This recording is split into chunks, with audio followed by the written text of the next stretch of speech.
Yes. Baik, sebelumnya Assalamualaikum warahmatullahi wabarakatuh. Kami akan mempresentasikan tentang metode simplex ya dari mata kuliah riset operasi dengan dosen pengampu Bapak Abdul Rizky SSI MSI.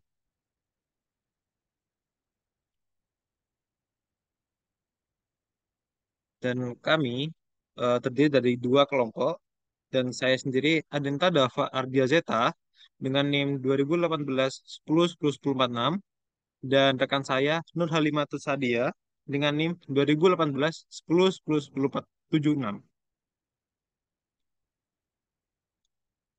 Selanjutnya adalah pengertian dari metode simplex.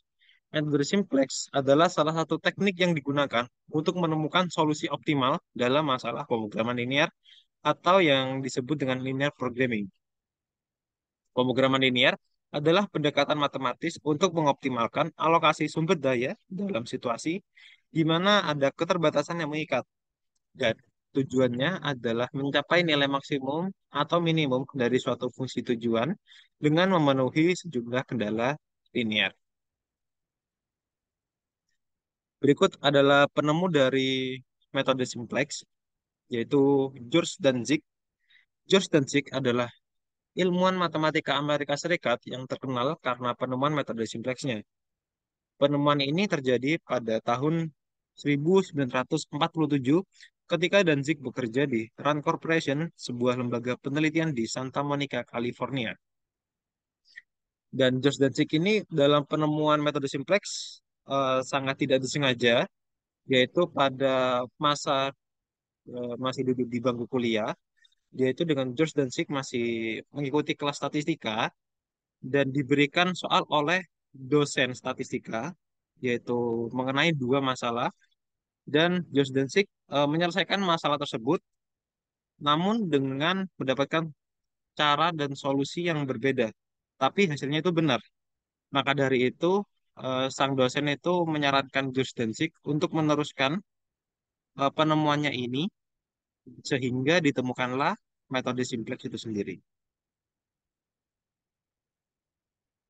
Baik, selanjutnya memasuki soal, yaitu untuk soalnya Niki mengambil dua pekerjaan paruh waktu, pekerjaan pertama dan pekerjaan kedua. Dia tidak pernah ingin bekerja lebih dari total 12 jam dalam seminggu. Dia telah menetapkan bahwa untuk setiap jam dia bekerja pada pekerjaan pertama, dia memerlukan waktu persiapan 2 jam, dan untuk setiap jam dia bekerja pada pekerjaan kedua, dia memerlukan waktu persiapan 1 jam. Dan dia tidak dapat menghabiskan lebih dari 16 jam untuk persiapan. Kemudian jika dia menghasilkan $40 per jam pada pekerjaan pertama dan $30 per jam pada pekerjaan kedua, berapa jam dia harus bekerja per minggu pada setiap pekerjaan untuk memaksimalkan pendapatan. Itu dari soal di atas dapat ditemukanlah fungsi tujuan dan fungsi kendalanya.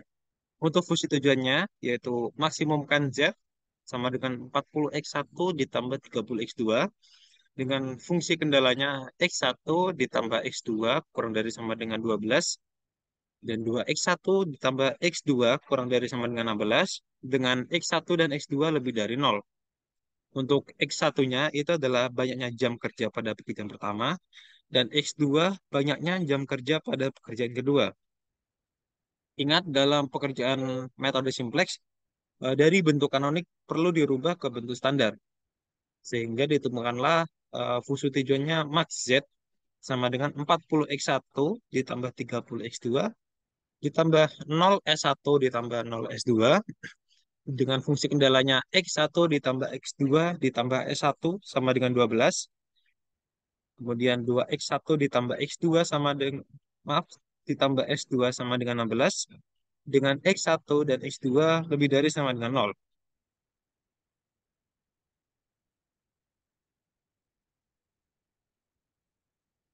Baik, untuk selanjutnya yaitu penyelesaian. Kita akan membuat tabel pertama di sini dengan basisnya yaitu S1, S2 dan untuk nilai dari X1, X2 sesuai dengan fungsi kendala yang tadi dan untuk Z.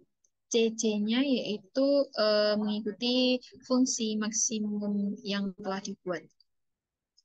Untuk ZC min CC di bawah ini adalah hasil dari perkalian kolom X1, X2, S1, dan S2 ke CP dan dikurangi dengan CC. Untuk kolom pertama itu X1, 1 dikali 0, plus 2 dikali 0, min 40, hasilnya min 40. Dan untuk X2 hasilnya min 30, S1 dan S2 hasilnya adalah 0. Untuk penyelesaian untuk memaksimumkan kita membutuhkan ZC min CC yang paling negatif untuk menentukan kolom pivot, yaitu min 40. Kita temukan kolom pivotnya yaitu X1, dan kemudian baris pivotnya kita tentukan dengan memilih rasio yang paling kecil. Rasio di sini hasil dari mana? Hasil dari RHS dibagi dengan kolom pivot yang telah dipilih, yaitu 12 dibagi 1 sama dengan 12, dan 16 dibagi 2 sama dengan 8. Untuk rasio dipilih yang paling kecil yaitu 8, sehingga kita temukan kolom pivotnya beserta elemen pivotnya yaitu 2.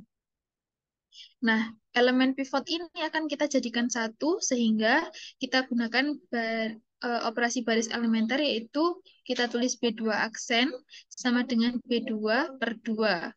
Jadi baris kedua ini dibagi dengan 2 agar elemen pivot 2 ini menjadi satu. Nah, untuk B1 aksen kita operasikan dengan B2. B1 min B2 aksen. Hasilnya ada pada tabel 2. Next.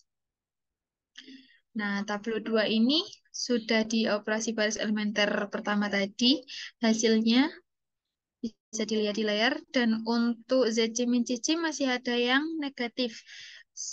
Untuk proses maksimum, kita cari nilai optimal sampai ZC min CC tidak ada yang negatif. Berhubung ini masih ada yang negatif, berarti untuk X2, kolom X2 ini masih kita pilih menjadi kolom pivot. Dan untuk menentukan baris pivotnya sama seperti tadi, memilih rasio yang paling kecil. Jadi rasionya diperoleh dari RHS